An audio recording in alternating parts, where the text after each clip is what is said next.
tabac. C'est la passion des honnêtes gens. Et qui vit sans tabac n'est pas digne de vivre. Si bien donc, cher Gusman, que Don Elvire, ta maîtresse, surprise de notre départ, s'est mise en campagne après nous. Et son cœur, que mon maître a su toucher trop fortement, ne put vivre, dis-tu, sans le venir chercher. Veux-tu qu'entre nous je te dise ma pensée? J'ai peur qu'elle ne soit mal payée de son amour.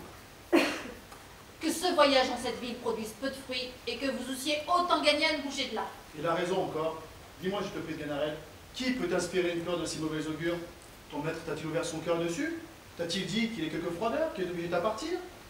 Non pas, mais à vue du pays, je connais à peu près le train des choses. Et sans qu'il ne m'ait encore rien dit, je gagerais presque que l'affaire va. Je ne comprends pas, dis-je. Comme après tout cela, il aurait le cœur de pouvoir manquer à sa parole. Je n'ai pas grand peine à le comprendre, moi. Et si tu connaissais le pèlerin, tu trouverais la chose assez facile pour lui. Tu lui dis qu'il a épousé ta maîtresse. Quoique pour assouvir sa passion, il aurait fait plus. Il aurait encore épousé toi, son chien, son chat. Un mariage ne lui coûte rien à contracter.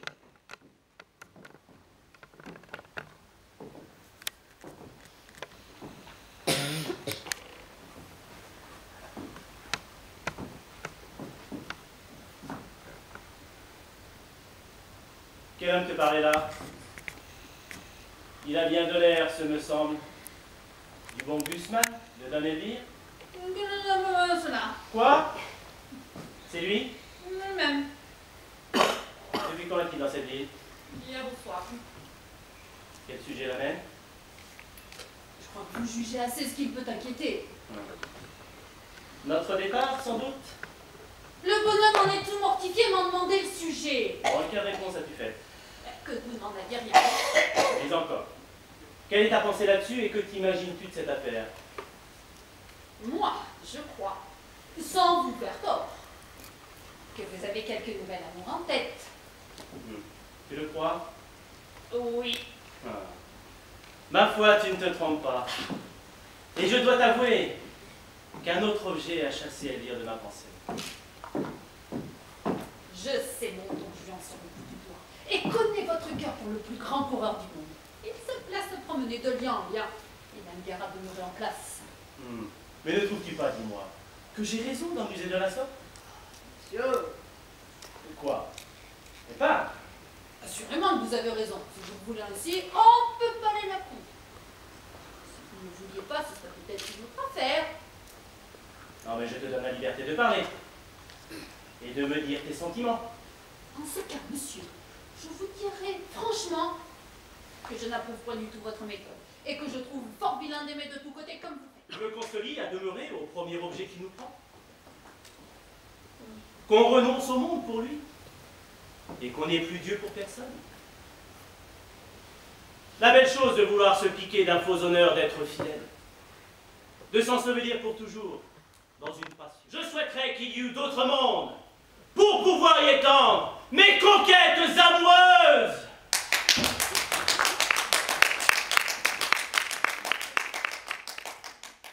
Si j'avais un maître comme cela, je lui dirais franchement, le regardant en face, osez-vous bien ainsi vous jouer au ciel et ne tremblez-vous point de vous moquer des choses les plus saintes comme vous faites.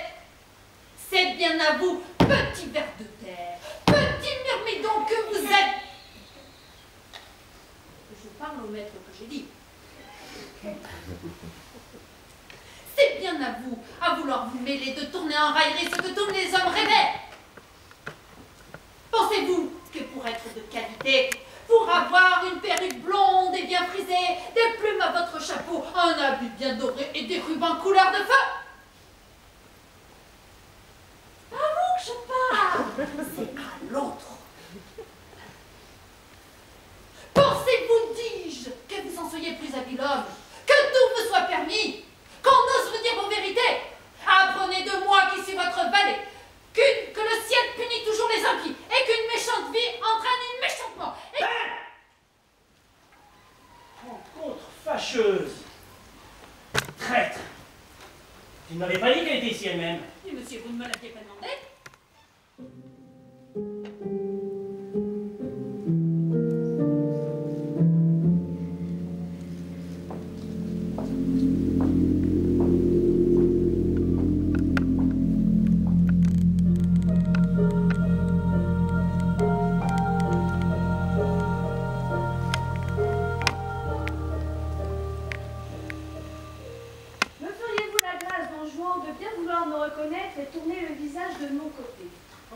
Madame, je vous avoue que je suis surpris et que je ne vous attendais pas ici. Oui, je vois bien que vous ne m'y attendiez pas. Vous êtes surpris à la vérité. Tout autrement que je ne l'espérais. Et la manière dont vous me paraissez me persuade ce que je refusais de croire.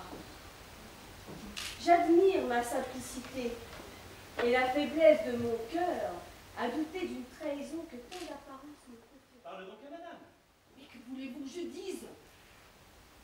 Approchez Sganarelle et dites-moi les raisons d'un départ si précipité. Tu ne répondras pas? Mais je n'ai rien à répondre! Peux-tu répondre, te dis-je? Madame? Quoi? Monsieur? Si. Madame, Alexandre, les conquérants et tous les autres mondes sont cause de notre départ. Madame, monsieur, Oh, je vous avoue, madame, que je n'ai point le talent de dissimuler. et que je porte un cœur sincère. Non, je ne vous dirai point que je suis toujours dans les mêmes sentiments pour vous. Et- Oh, Nostradamus, Biarro, je vais trouver la plaine à fond. Oh, parquet! Il s'en est pas fallu l'épaisseur d'une épingle qui ne se sait nayer. Tous deux. C'est donc le coup de vent d'un matin qui les avait renversés dans la mare. Agathe. Bien Charlotte. M'en va te compter tout findré comme cela est venu. Car, comme dit l'autre, je les ai premiers à viser premier je les ai. Ah, batifola donc, hein, puisque batifoléant. J'ai aperçu de tout loin quelque chose qui grouillait dans l'eau et qui venait comme en vargou par secousses. Je voyais cela fixiblement. Et puis tout d'un coup, moi je voyais plus rien.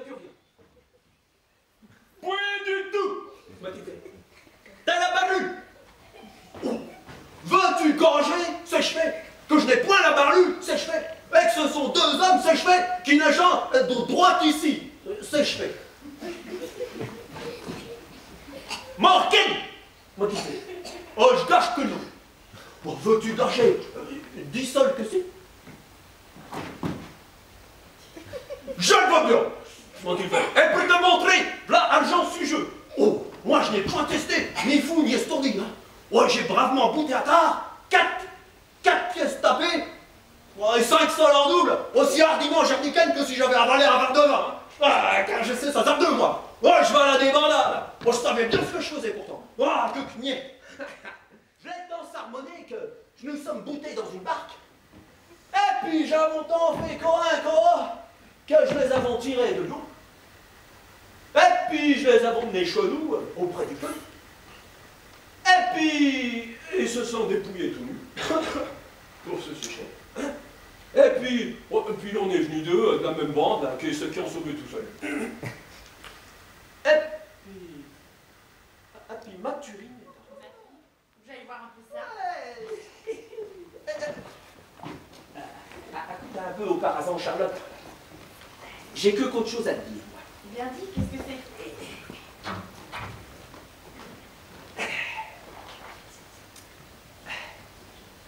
Vois-tu, Charlotte, il faut, comme dit l'autre, que je te débonde mon cœur. Oh, je t'aime. Oh, tu le sais bien, hein. Et nous sommes pour être mariés ensemble. Hein. Mais Morgan, je ne suis point satisfait de toi. Que veux-tu? Jarniken, je veux que tu m'aimes. Est-ce que je ne t'aime pas? Non. Si je fais tout ce que je puis pour ça, hein, je t'achète sans reproche des rubans à tous les marsiers qui passent. Que j'y fasse? C'est mon On y meurt, je ne me puis refondre. Bah, il meurt qui ken. Quand on a de l'amitié pour les gens, là on en baille toujours que de petites significations. Enfin, je t'aime tout autant que je plie. Et si tu n'es pas content de ça, tu n'as qu'à en aimer quelque autre. Ah bah v'là pas mon compte. Hein. Ah si tu m'aimais, me dirais-tu ça? Pourquoi me viens-tu t'arabuster l'esprit aussi? Morqué, comment te fais-je? Je ne demande qu'un peu d'amitié. Eh bien, laisse faire aussi et ne me presse point tant. Peut-être que ça viendra tout d'un coup, sans y songer.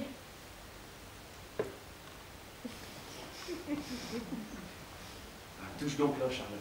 Eh bien, tiens. Et promets-moi que tu tâcheras de m'aimer davantage. J'y ferai ce que je pourrai. Mais il faut que ça vienne de lui-même.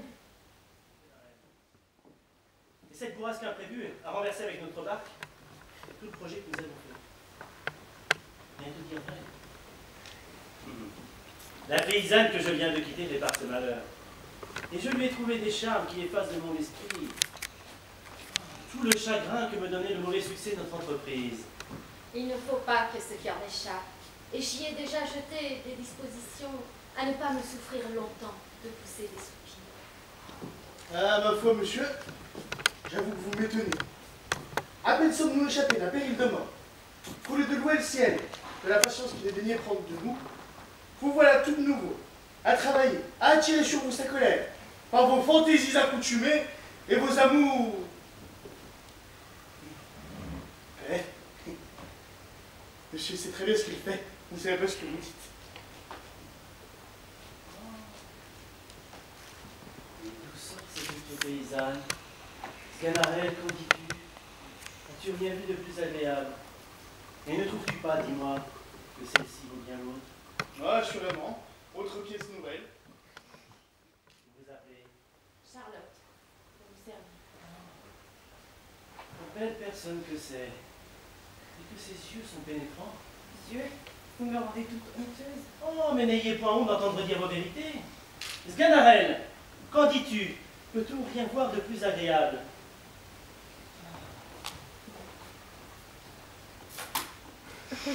Tournez-vous un peu, s'il vous plaît. Tournez-vous un peu, s'il vous plaît. Que cette taille est jolie. Haussez un peu la tête, de grâce. Que ce visage est mignon. Ouvrez vos yeux entièrement. Oh, ils sont beaux. Que je vois un peu vos dents, je vous prie. Qu'elles sont amoureuses. Et ses lèvres, appétissantes. Ah, pour moi, je suis ravi. Et je n'ai jamais vu une si charmante personne. Pas mariée, sans doute. Non, mais je dois bientôt l'être avec Piaro, le fils de la voisine Simone. Quoi? Une personne comme vous serait la femme d'un simple paysan? Mais non, non. C'est profaner tant de beauté. Et vous n'êtes pas né pour demeurer dans un village. Moi, tout doucement, monsieur. Moi, calmez-vous, s'il vous plaît. Vous vous échauffez trop. Et vous pourriez gagner la purésie. Ah. Qui m'amène cet impertinent? Je vous dis que vous teignez. Ah. Et que vous ne caressiez pas nos accordés. Comme les gens ne se Mais que de bruit! les gens. Laisse faire aussi, Piaro. Mais comment que je le laisse faire? Mais je ne veux pas, moi. Ah. Parce que vous êtes monsieur. Vous viendrez caresser nos femmes à notre barbe. À l'exemple, caresser les vôtres. Si j'avais eu ça dans le dos, me serait bien regardé de le tirer de l'eau. Et il aurait parié un grand coup d'aviron sur la tête, hein. Qu'est-ce que vous dites? Jarniken, je ne crains personne. Attendez-moi un peu.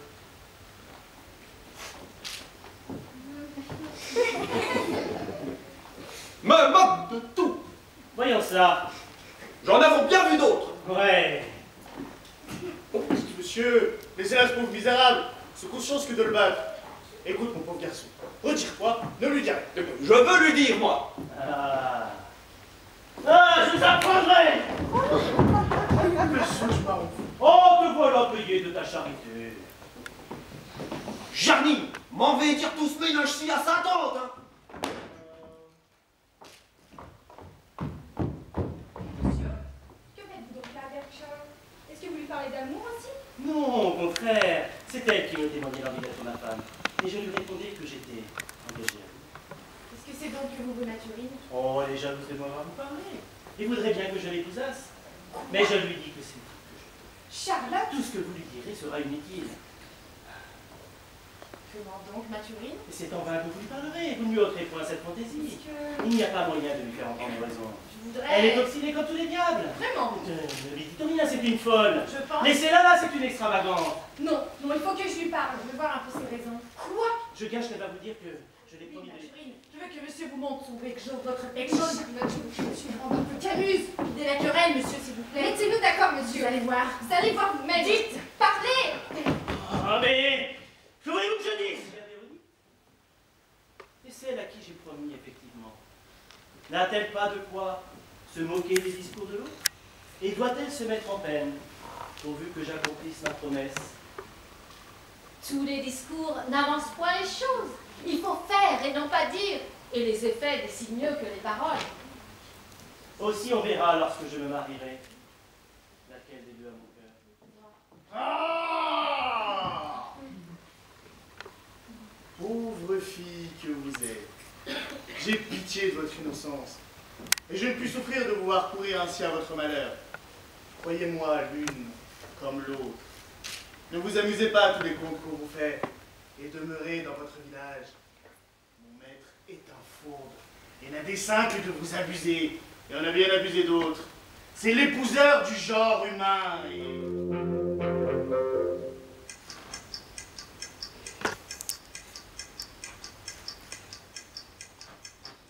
Enfin, faut-il quand même croire quelque chose dans ce monde?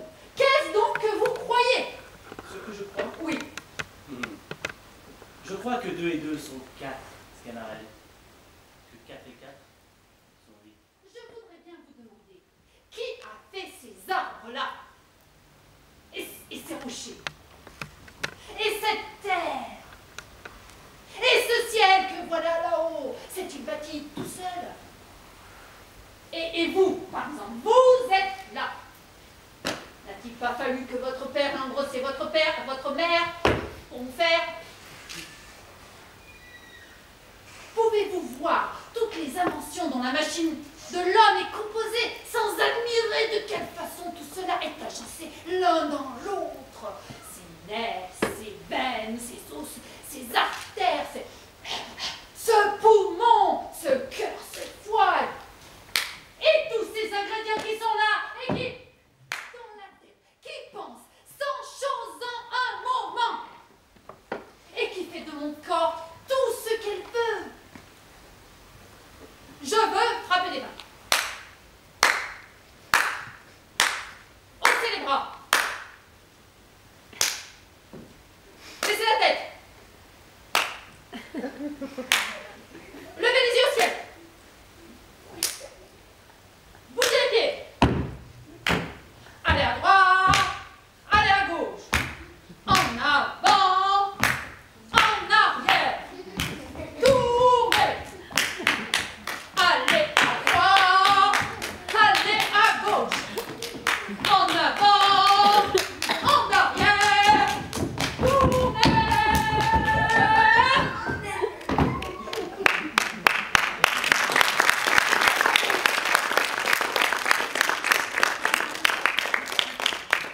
Eh ben, voilà ton raisonnement qui a le nez cassé.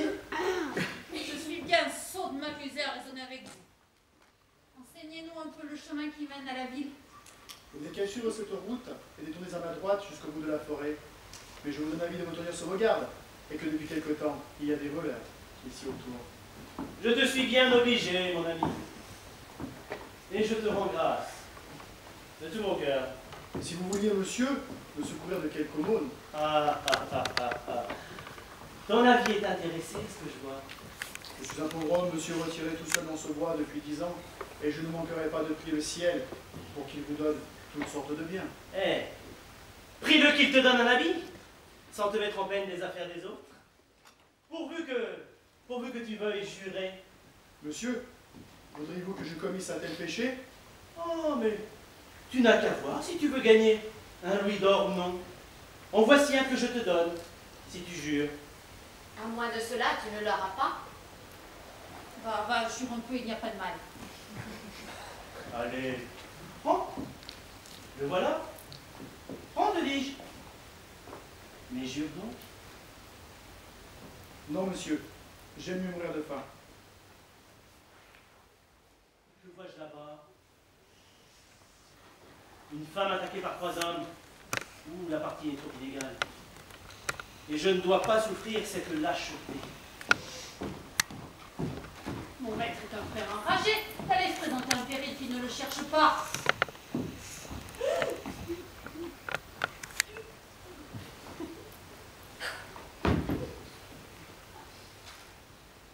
Le secours a servi. Vous avez bien fait, madame, que vous m'eussiez fait à ma place. Notre propre honneur est intéressé dans de pareilles aventures. Et l'action de ces coquins était si lâche que c'eût été y prendre part que de ne pas s'y opposer. Mais par quelle rencontre vous êtes-vous trouvé entre leurs mains? Pourquoi faut-il que je vous doive la vie et que vous soyez mis de doge? Ciel, que vois-je ici? Quoi, ma sœur? Vous voilà avec notre ennemi mortel? Ma sœur, je lui suis redevable de la vie, notre ennemi mortel. Oui. Je suis Don Juan moi-même. Et l'avantage du don ne m'obligera pas à vouloir déguiser mon nom. Il faut que tu périsses. Ma sœur, mais enfin, je lui suis redevable de la vie. Sans le secours de son bras, mais j'aurais été tuée par les voleurs que j'ai trouvés. Et vous trouvez que cette considération pèse votre vengeance? Il serait assez aisé de pacifier toute chose. Oui, mais ma passion est usée pour donner vie. Et l'engagement ne compatit point avec mon humeur. J'aime la liberté en amour, et je ne saurais me résoudre à renfermer mon cœur entre 4 murailles. Je te l'ai dit 20 fois. J'ai une pente naturelle à me laisser aller à tout ce qui m'attire. Que cela est beau! Oh, le bouclier! Oh, le beau marbre! Oh, que cela est beau! Qu'en dites-vous, monsieur? Oh, bah, qu'on ne peut voir aller plus loin l'ambition d'un homme mort. Mais ce que je trouve admirable, c'est qu'un homme qui s'est passé durant toute sa vie d'une assez simple demeure veuille en avoir de si remarquable alors qu'il n'en a que faire. Seigneur commandeur.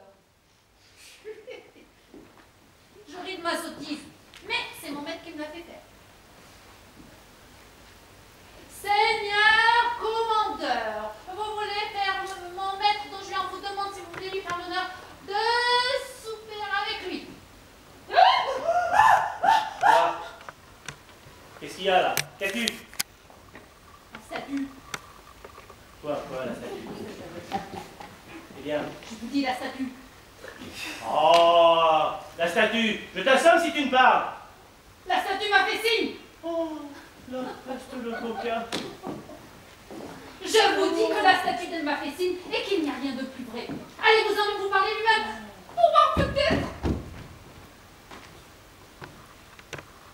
Allez, viens, Marot, viens. Viens, je m'en vais te faire toucher du doigt ta poltronnerie. Regarde!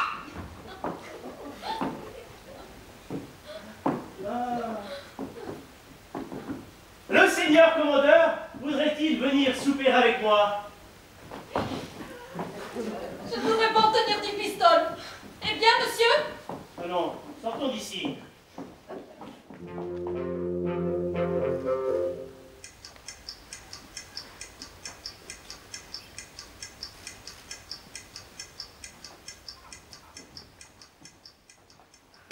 Monsieur? Voilà votre marchand, Monsieur Dimanche. Que je suis ravi de vous voir, et que j'en veux à mes gens de ne pas vous faire entrer. Mais j'avais donné ordre qu'on ne fit parler personne. Mais cet ordre n'est pas pour vous. Et vous êtes en droit de ne jamais trouver de porte fermée chez moi. Monsieur, je ne suis pas obligé. Parbleu! Coquin, je vous apprendrai à laisser Monsieur Dimanche dans une antichambre. Et je vous ferai connaître les gens. Monsieur, cela n'est rien. Comment? Comment? Vous dire que je n'y suis pas?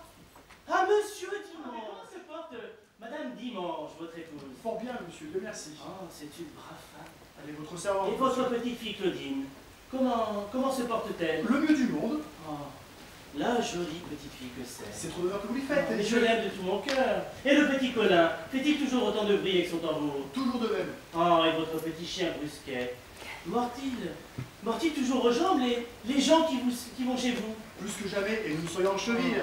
Mais ne vous étonnez pas si je m'informe des nouvelles de toute votre famille, car j'y prends beaucoup d'intérêt. Et nous sommes finalement obligés, mais je le voulais. Touchez donc là, monsieur Dimanche.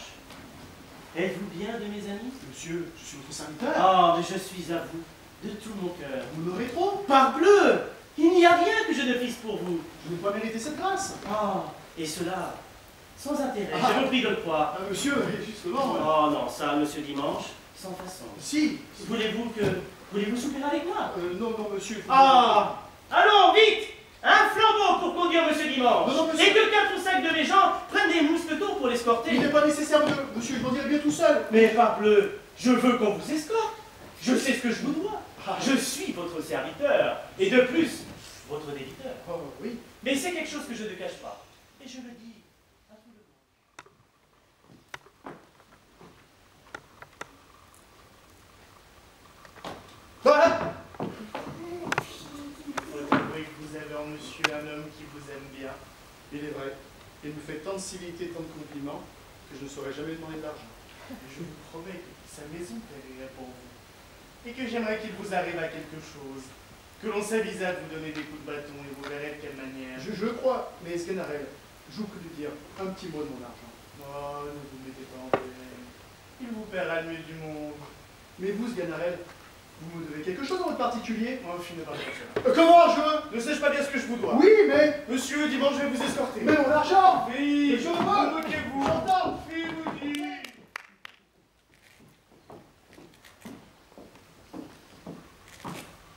Me voici bien. Il me fallait cette visite pour me faire enrager.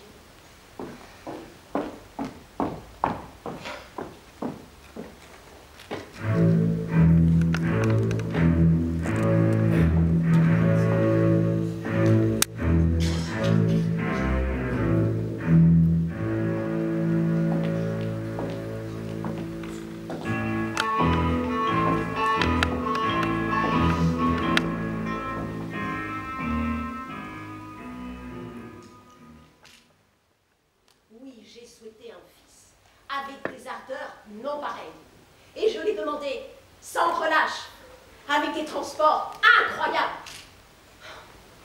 Et ce fils que j'obtiens en fatiguant le ciel de vœux est le chagrin et le supplice de cette vie même. Alors que je croyais qu'il devait être la joie et la consolation.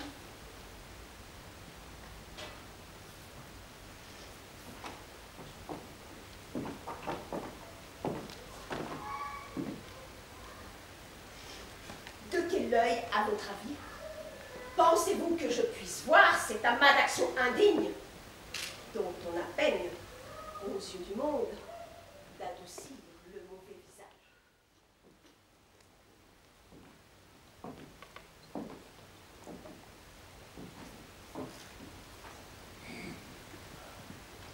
Apprenez enfin qu'un gentilhomme qui vit mal est un monstre dans la nature et que la vertu est le premier titre de noblesse, que je regarde bien moins au nom qu'on signe aux actions qu'on fait, et que je ferai plus d'état du fils d'un croche-cœur qui serait honnête homme que du fils d'un monarque qui vivrait comme vous. Alors souffert ce qu'elle vous a dit. Et la deviez jeter dehors par les épaules. A-t-on jamais rien vu de plus impertinent? Une mère venir faire de remontrances à son fils, lui dire de corriger ses actions, de se ressouvenir de sa naissance, et sans autre sottise de pareille nature. Cela se peut-il souffrir à un homme tel que vous, qui savez comment vivre? J'admire votre patience, et si j'avais été à votre place, je l'aurais envoyé promener. Ne soyez point surpris, beau gens, de me voir à cette heure et dans cet équipage. C'est un motif pressant qui m'oblige à cette visite. Je ne viens point ici rempli de ce courroux que j'ai fait tant m'éclater. Et vous me voyez bien changé de ce que j'étais ce matin. Rien ne m'a été si cher que vous. J'ai oublié mon devoir pour vous. J'ai fait toutes choses pour vous. Et la seule récompense que j'en demande, c'est que vous corrigiez votre vie pour éviter votre perte. Madame, vous me ferez plaisir de demeurer, je vous assure. N'insistez pas. Prenez juste avis de ce que je viens de vous dire. Faites attention.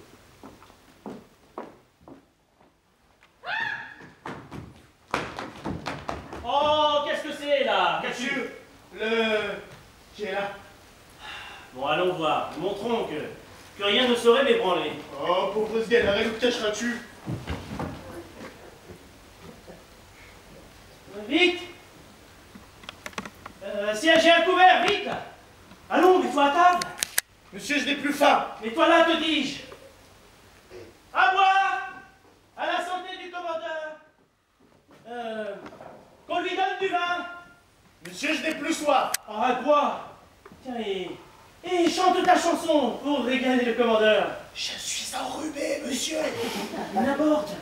Allons, venez vous autres et accompagnez sa voix!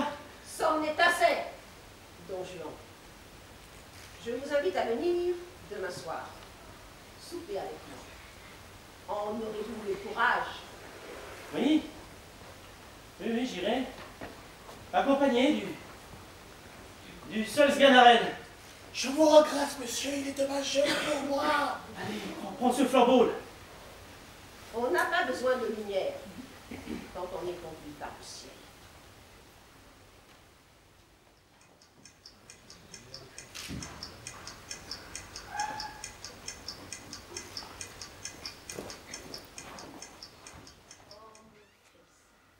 Que la tendresse d'une mère est aisément rappelée et que les offenses d'un fils s'évanouissent vite au moindre mot de repentir. Je me souviens déjà plus de tous les déplaisirs que vous m'avez donnés, et tout est effacé par les paroles que vous venez de me faire entendre. Je ne me sens pas, je l'avoue, et je jette des larmes de joie. Tous mes vœux sont satisfaits. Ah, monsieur, que j'ai de joie de vous voir converti. Oh, voilà longtemps que j'attendais cela. Oh, et voilà, tous mes souhaits accomplis, grâce au ciel. Oh, La peste le bonnet! comment le bonnet? Non mais quoi? Tu crois pour de bon argent ce que je viens de dire? Et tu crois que ma bouche était d'accord avec mon cœur? Les belles paroles se trouvent à la cour. À la cour sont les courtisans. Les courtisans suivent la mode. La mode est une fantaisie. La fantaisie est une faculté de l'âme. L'âme est ce qui nous donne la vie. La vie finit par la mort. La mort nous fait penser au ciel. Le ciel est au-dessus. Le ciel est au-dessus de la terre. La terre n'est point la mer. La mer est sujette aux orages. Les orages tourmentent les vaisseaux. Les vaisseaux ont besoin d'un bon pilote. Un bon pilote a de la prudence. La prudence n'est pas dans les jeunes gens. Les jeunes gens doivent obéissance aux vieux. Les vieux aiment les richesses. Les richesses font les riches. Les riches ne sont pas pauvres. Les pauvres ont de la nécessité. Qui a de la nécessité n'a point de loi. Et par conséquent, vous serez damnés à tous les diables. Oh, le beau raisonnement. Après cela, si vous ne vous rendez, tant pis pour vous. Je vous assure que cela ne se peut. J'en avais bien toutes les envies du monde. Et je me suis même encore aujourd'hui conseillé au ciel pour cela. Mais lorsque je l'ai consulté, j'ai entendu une petite voix qui m'a dit que je ne devrais point songer à votre sœur. Et qu'avec elle, assurément, je ne ferai point mon salut. Et vous croyez nous éblouir avec ces belles excuses? Mais j'obéis à la voix du ciel. Vous croyez quoi, que je vais me payer d'un semblable discours? Mais c'est le ciel qui le veut ainsi. Vous auriez fait sortir ma sœur d'un couvent pour la laisser ensuite. Le ciel l'ordonne de la sorte. Nous souffrirons cette tâche en notre famille. Prenez-vous-en au ciel. Oh, le ciel, toujours le ciel. Mais le ciel ne souhaite que cela. Ah, mais suffit, nos jurons. Je vous entends. Ce n'est pas ici que je veux vous prendre. Ce lieu ne le souffre pas.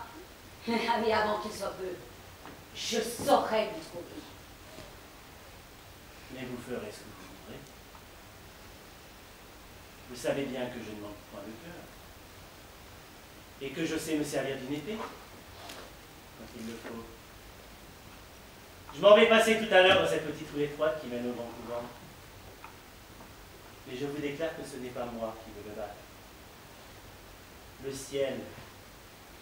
Le ciel m'en défend la pensée. Et si vous m'attaquez, nous verrons ce qui arrivera. Donne un avis, il faut qu'il parle plus clairement. S'il veut que je l'entende. Il n'a plus qu'un moment à profiter de la miséricorde du ciel, mon joint. Si tu ne te repens pas ici, ta perte est résolue. Qui ose tenir ces paroles? Il me semble reconnaître cette voix. C'est un spectre.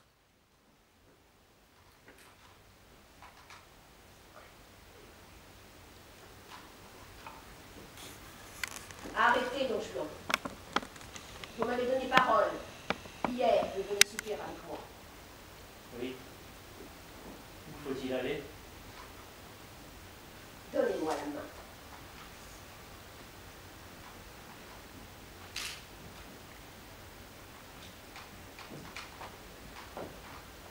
Ben voilà. Don Juan, l'endurcissement au péché traîne une mort funeste. Et les grâces du ciel que l'on renvoie ouvrent un chemin à sa foule.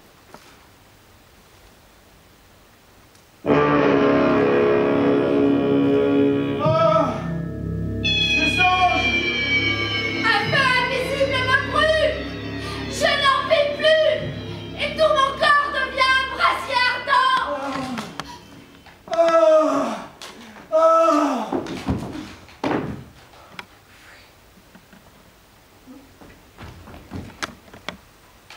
Mes gages.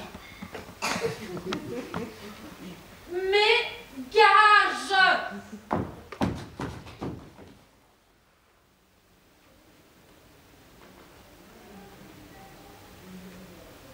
Mes gages!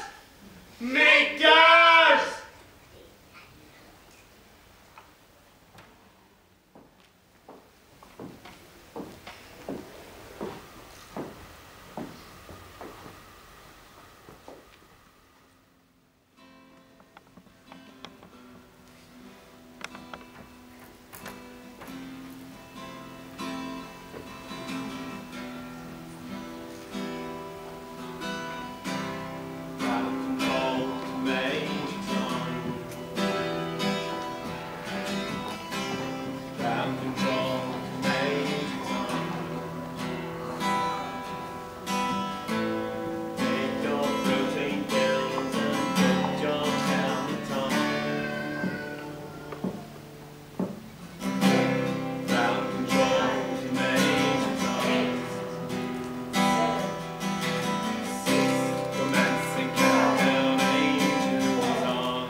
Floating in a most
Marie-Cécile.